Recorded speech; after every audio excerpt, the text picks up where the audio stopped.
Hey there, viewers. Welcome back. Today we're going to do a transmission oil change on this 1990 Buick LeSabre. It has the 440 T4 transmission. We've procured all of the materials that we need before we started this service. Let's take a look. So before you get started, I like to take my filter kit and inspect all the contents because I have been shorted on stuff before. So this particular transmission has a rubber replacement gasket, so these always come wadded up. So before I get started, I like to get it kind of smoothed out and preferably put a box or something on top of it to just kind of train it to not be all wadded up. The next thing you need is your filter. You can see this one's lovingly sealed in plastic.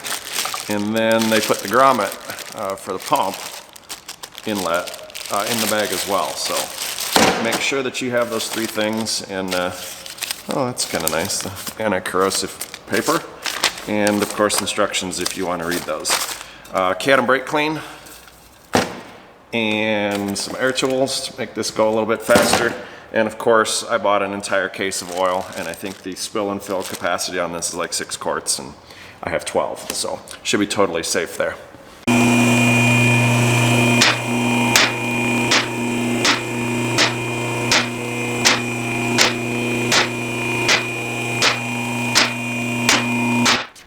Okay, our next step is going to be to take the bolts out of the transmission pan. So typically on a pan that's shaped kind of the way that this one is, I try to lower it down with this end kind of going in the bucket. So we're going to actually recycle this oil due to the fact that, you know, it might be, you know, 5-ish or so years old, but it's still in really clean shape, and I'll just use it in my pre-autos class. So.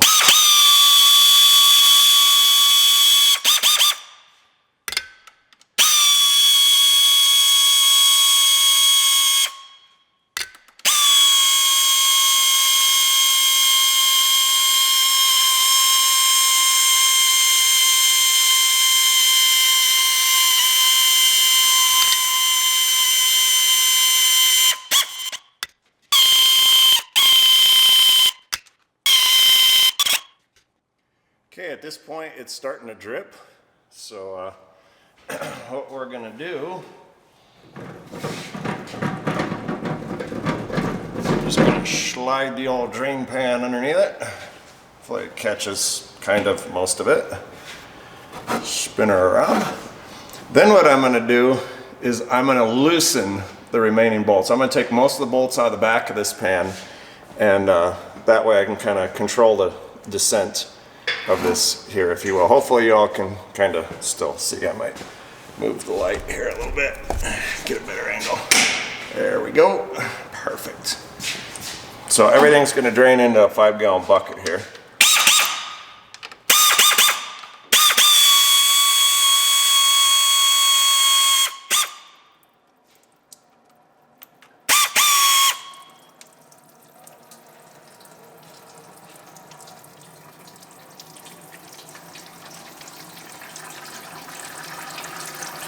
Okay, so at this point you're probably better off just letting this pan do its thing, because I believe you get about 6 to 8 quarts out of this transmission when you just do the spill and fill on it.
Okay, lovely. So taking a look inside the pan, what you see here is kind of normal. The trans has about 131,000 miles on it, and no pieces, part numbers, bits, kibbles, anything like that laying in the bottom of the pan. So that's another reason I always like to drop the pan off of these and change the filter instead of, you know, sucking it out through the dipstick or something. Is I get a good view, and I get to wipe off any of the contaminants and garbage that kind of end up inside the transmission. So what I'm going to do next, while this oil is still hot, is I'm going to go around the perimeter of the transmission, and I'm going to wipe off as much of this kind of baked on garbage, you know, oil residue, whatever. The old oil really does a nice job at dissolving the kind of hardened on road debris and things like that. So we're going to just wipe it off real nice, and then we'll pull the filter out. When you pull the filter out, most of these are just held in by the friction on the grommet, so I always advise to change the grommet. You don't have to, I suppose, but it's really easy. I use, just a little quick tip for you, I use a pilot bearing, pilot bushing puller for manual transmissions, or a blind hole puller. I think OTC makes it, and it works fairly well for this job. So I use it pretty much universal in all of my filter, you know, pan drop, spill and fill, whatever you want to call them, things like that. So I think next we're ready to drop this filter. Now there will be a pretty good splash of oil usually when you take this filter out, so I move my drain pan and all that stuff over so I don't make a bigger mess than we already have. When you're gonna pry, please be careful not to pry on anything, well, breakable. So a little pressure combined with wiggle. I'm actually not prying on the case of the transmission, I'm prying on the subframe of the vehicle. So I might move this, and like I said, usually they're just kind of stuck in there. Oh, there she goes. It's hard not to have this oil run down your arms and all of that stuff, so it is a messy job. I believe it pays 1.2 hours to do this job book time, so you're paid pretty well for what it is that you have to do. Oh, there we are.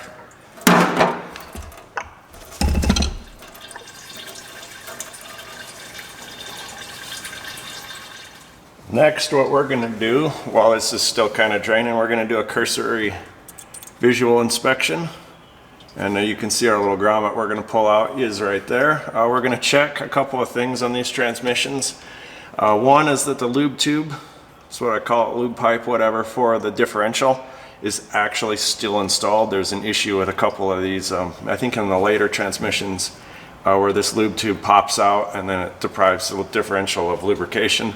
The next lube tube to check, and this one is spring loaded underneath the accumulator body here, is that I believe that's for fourth clutch, where its lubrication comes from. We'll make sure that that's installed good.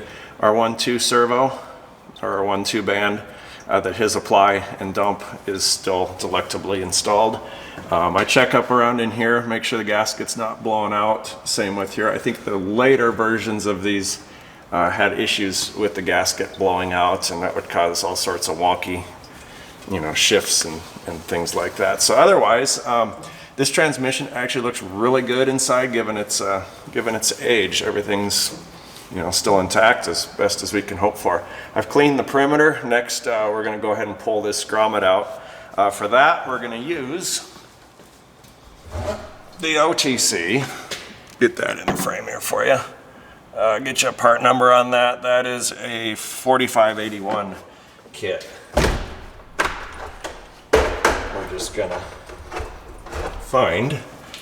So the way this thing kind of works is you make sure you guys can see here, is you thread this bottom piece up and it expands these little claw fingers out, so and then it pulls the grommet, if you will, from behind. You don't have to like force it or anything, it comes out pretty easy. most all of these do. We will excuse the drain pan, let it drip on the floor for the time being. Zoom you out so you guys can see a little better. Just thread the old slide hammer on there. Gentle tension. And out that goes. You can see how easy that is. Next, I kind of like to give everything a little rinse. Use brake clean for that.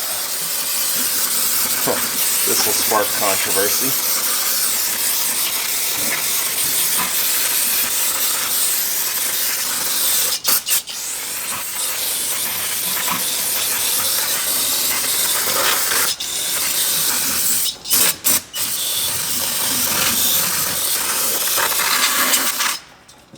Can a bit.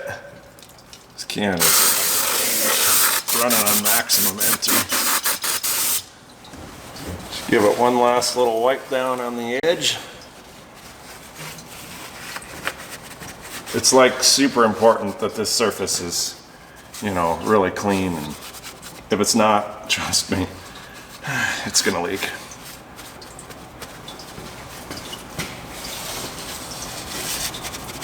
Now I'm just going to let everything kind of dry out in here while we're prepping the pan up, getting all that stuff good and done, and things like that. So that brake clean can evaporate, which it does really nice, and we'll be left with a super clean transmission.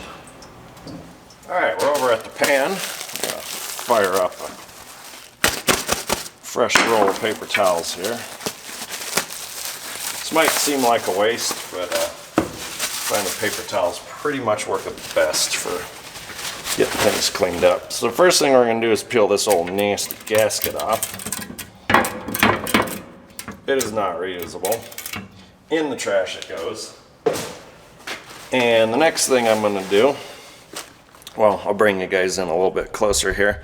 Let's take a look at what you typically find in the pan. So sometimes folks freak out when they find, you know, this dark kind of clutch material. It's really what it is clutch material and material from your steels in those clutch packs. But what you see on this magnet here is actually kind of normal. This fluid's probably 5 years old, and I couldn't tell you the amount of mileage on it. But what you're feeling for is that you don't have any like sharp, shiny tidbits of metal or anything. This is actually normal, and that's why your trans oil kind of starts to turn color after a little bit. So if you have pieces of, you know, teeth of deers and things like that, that's a major problem. You know, impending death for that transmission is it's probably not going to live all that long. So what I'm going to do, obviously we remember where we put the magnet. Don't forget the magnet, but kind of gives you an idea of the amount of garbage you'll get off of that. I've seen more and I've seen less, just kind of depends on how the transmission was driven. This has a lot of in-town driving on it, so naturally you're going to see a lot more wear material on this type of a condition, which is why we service the oil as best we can. We can't really prolong its life indefinitely, but we can do our best. So all this crap, if you don't change your filter and clean your pan out, it gets all left behind in the transmission, contaminating the new oil. And I looked up the spec in ALLDATA, and we're going to actually get about a 50% oil change in this transmission, assuming that everything went according to the book. And I warmed up the oil and everything when I drove it here, and I'm letting it drain out extra long. I think this transmission holds about 13 quarts, in that neighborhood. I think the book said we get like 7 quarts, 6.5, some number like that. Whatever, I'm gonna let it do its thing.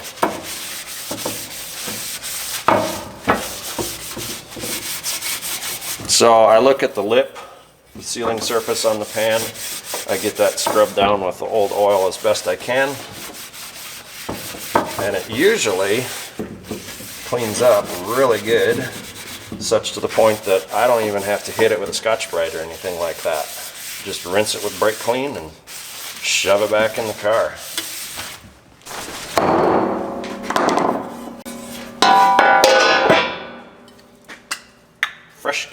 clean. Let's go with a light ginger spray. Kind of clean out in this track area here, if you will. Gets all the road debris out of there. Make sure my bolts clamp evenly.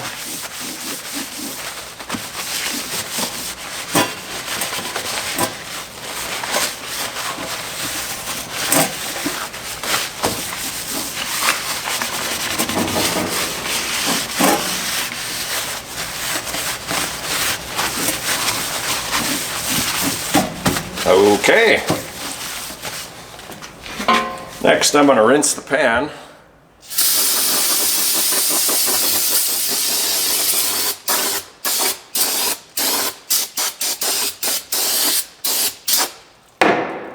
Get it fairly clean.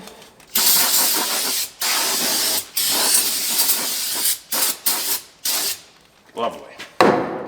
O'Reilly brake cleaner. Not a sponsor of the show. Next, what I like to do is I peen the holes down. I'll go through on this side, I'll use an 8-ounce ball peen, and I'll just start over here, center it up, give it a whack, center it up, give it a whack.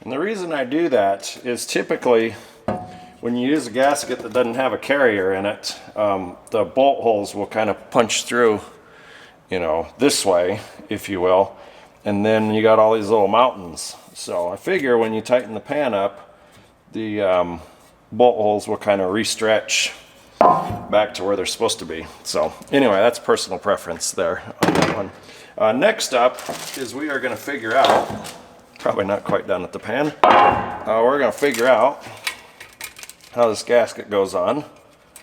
Lovely.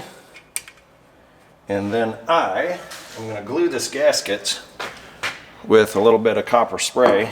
I've had problems with these guys staying put when you're putting the bolts back into the pan, and that makes a royal mess.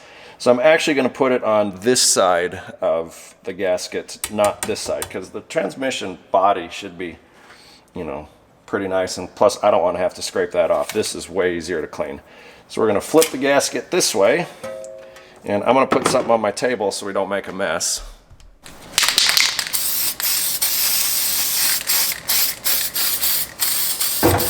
It's also an adhesive.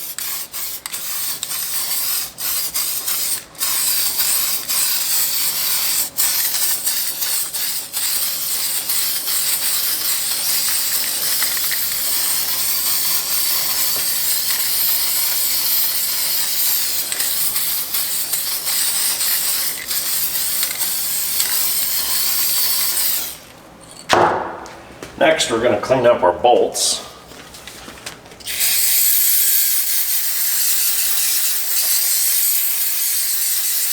While that's drying,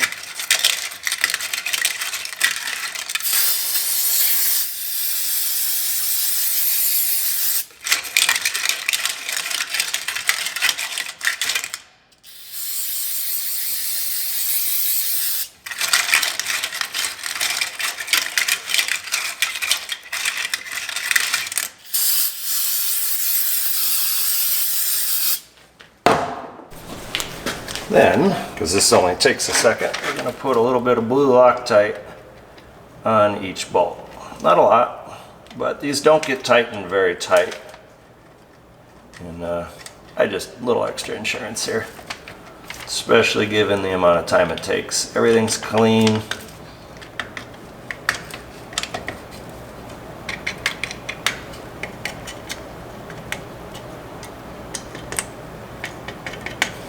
You got it. Next, what we'll do, take our good and sticky gasket,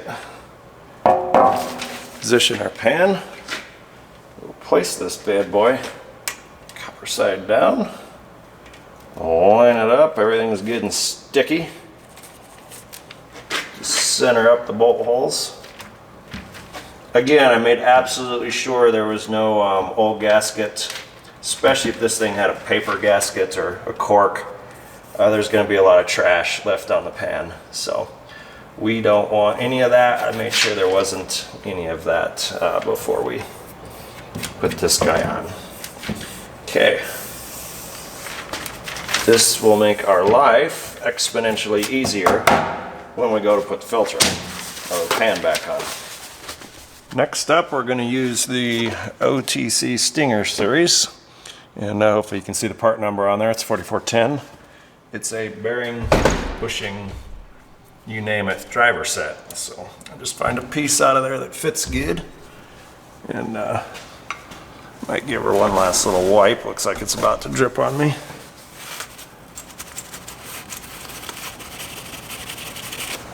Okay, wipe off the hole a little bit, make sure there's no garbage, everything's good. Then, usually I have luck, kind of using my thumb, get that guy started and he'll stay. Then, line up the driver. Our socket actually works incredibly well for this too. Driver up till she hits the bottom. Easy. A little bit awkward position with the camera. Probably could have used a bigger hammer. Okay. She drove in till she's flush. Exactly what you want. Take a little bit of that oil, lubricate up the rubber inside of that. And we're ready for the filter.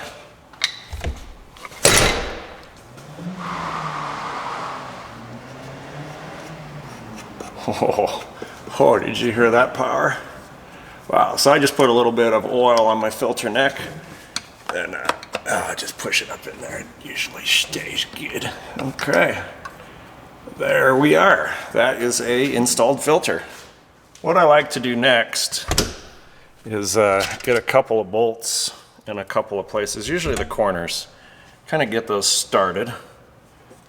So I'm going to install them. Okay, they kind of thread into this gasket a little bit.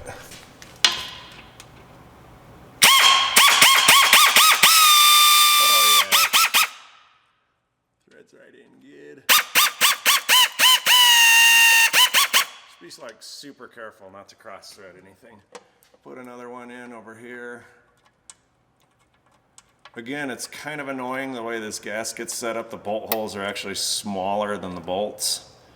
So I've got into trouble on that before, where the gasket gets pinched and all that other good stuff, and you're filling it with oil and you're like, wow, it's bleeding. So I'm not going to tighten anything. I'm just going to probably put every other bolt in.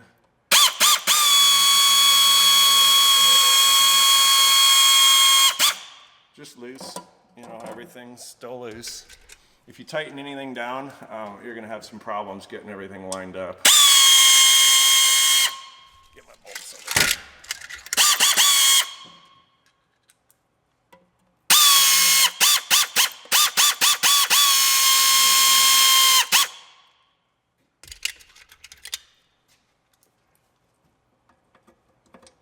there. Always got to be mindful of your gasket.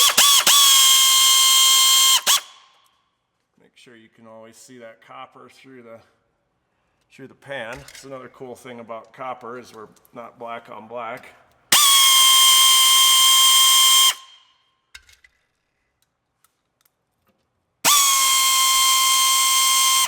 Just be super careful too not to cross thread anything.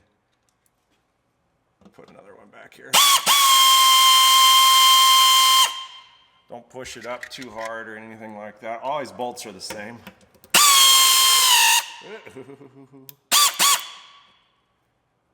Try again.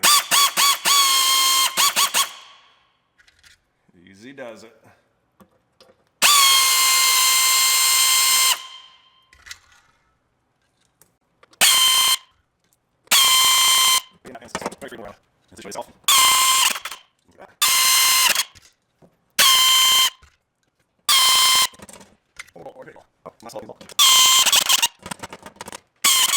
Next, what we'll do is I'm going to tighten kind of from the inside out. I'm not going to actually torque these. I'm just going to run them up where it's not going to take me an hour with the torque wrench. I'll start in the middle.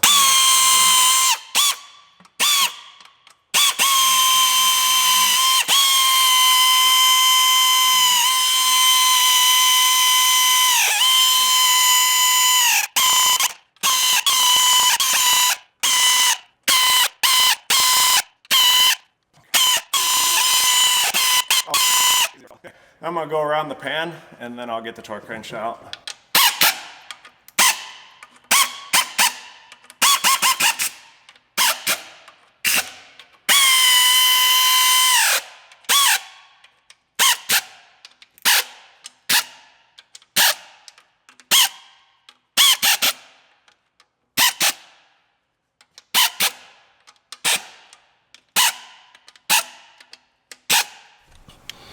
So our book says 10 foot-pounds, which seems kind of like a lot. So in the interest of putting Loctite on that stuff, I think I'm just going to go ahead and tighten these up by hand.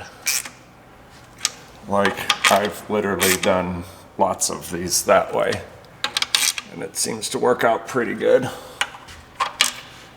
Just kind of hold your ratchet like that and kind of keeps you from getting too crazy with them.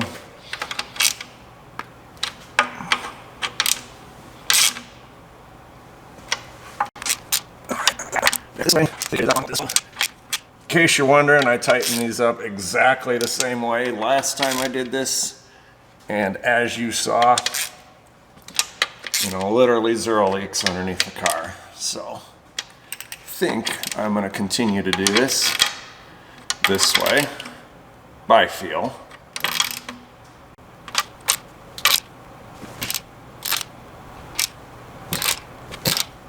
And I'll do this about 3 times all the way around the transmission, kind of feeling, making sure everything's pleasantly tight.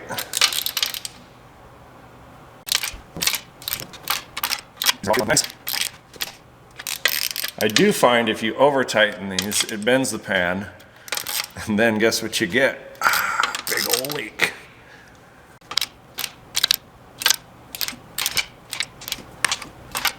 Okay, I like that. I like the way that feels.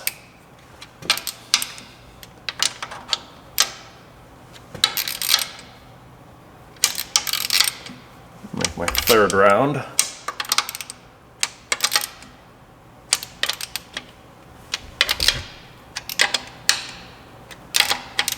None of these are really moving no more, so I'm very happy with what we have.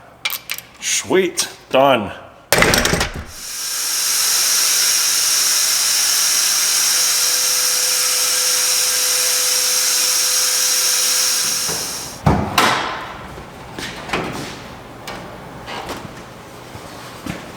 What we're going to do next is we're going to fill this guy through the dipstick tube. So we're going to pull out the dipstick and set it someplace safe. I'll get my handy dandy little funnel going here. I have cleaned it out inside. We'll start 4 quarts. Perfect, Dex mark. Start with 4 quarts down the hatch. It's always easier to put more in than it is to try to figure out how to remove a quart. It can be done. I've done it through the dipstick tube before with like a Mighty Vac or something. Works out fairly well.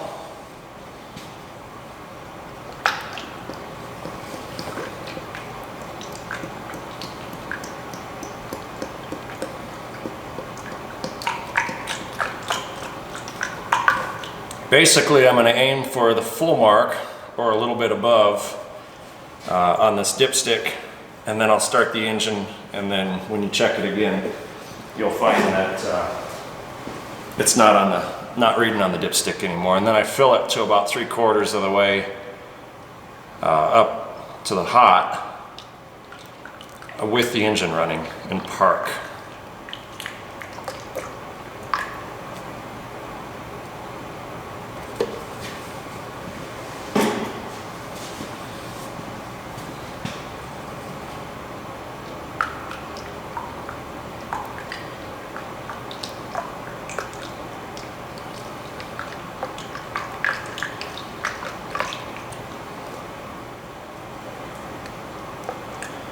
I'm going to forgo the long pour on this, in the interest of not making a big mess.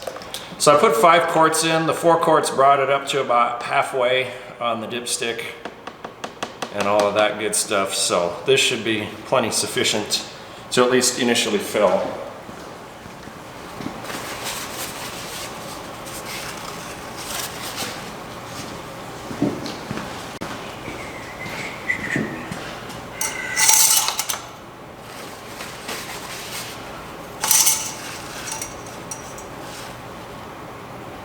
Alright, we're about probably 1/2 inch above the full, which is perfect. At this point, I'm going to start the engine.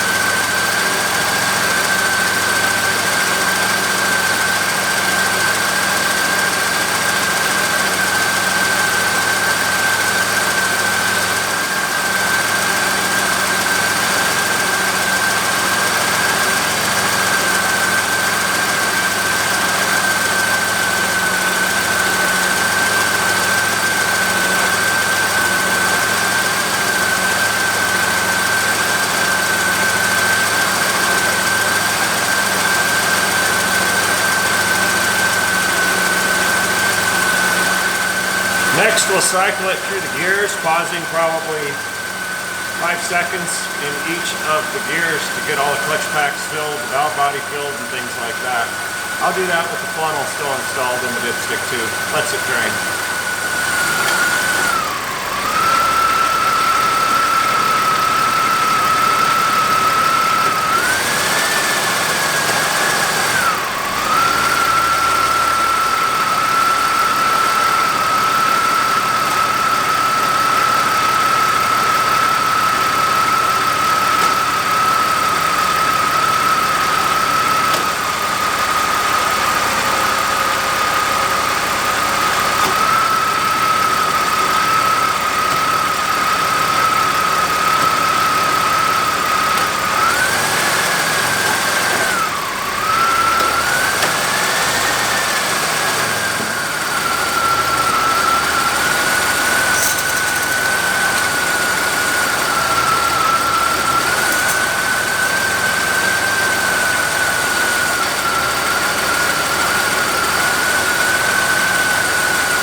So hopefully you all can see. It's up to about that 3rd hole. Color's good. Well, there you got it, folks. That is how you change the transmission oil and filter and all of that good stuff on pretty much not every front-wheel drive GM vehicle, but a lot of them. Pretty much any vehicle, not even GM, that has that style of, you know, where you remove the transmission pan, you replace the gasket and the filter and all of that stuff. You know, Ford, whatever, that do that exact same setup. So it's pretty much a universal procedure as far as that's concerned. One thing, if you are kind of new to this, please double check and make sure that your transmission actually takes a filter. Some are inside, meaning you got to take the transmission out of the car to be able to service that. Others, it's kind of a lifetime, you know, like I said, a lifetime service part. Some transmissions don't have a pan. Honda, the older Hondas are one of those where they just have a drain plug, and it's basically just exactly like changing oil, just minus the filter, you know, things like that. So double check. You know, there's plenty of information out there on the internet and things like that. You can always ask the folks at the parts store too. So anyway, if you like what we did today, be sure to leave us a comment, hit us with the thumbs up, ring the bell. We'll keep bringing videos like this to you now and in the future. And as always, thanks for watching.